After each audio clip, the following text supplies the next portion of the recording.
Alright, I made it to my final video that I wanted to do today. This is the Ruger LCP2, and we're going to disassemble this one as well. This one is actually very easy. The tool I would recommend would be a spoon. Use your thumb, push it back a hair, take a spoon, go underneath this pin.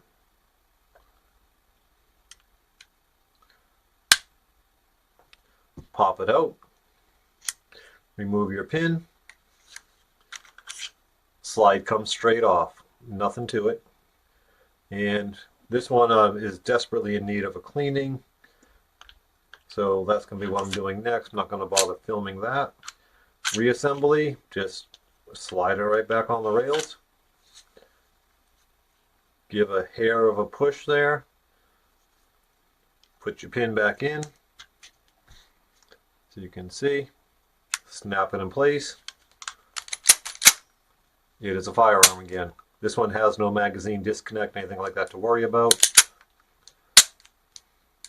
And the LCP has been disassembled and reassembled. Hope to like this video. Y'all have a great day.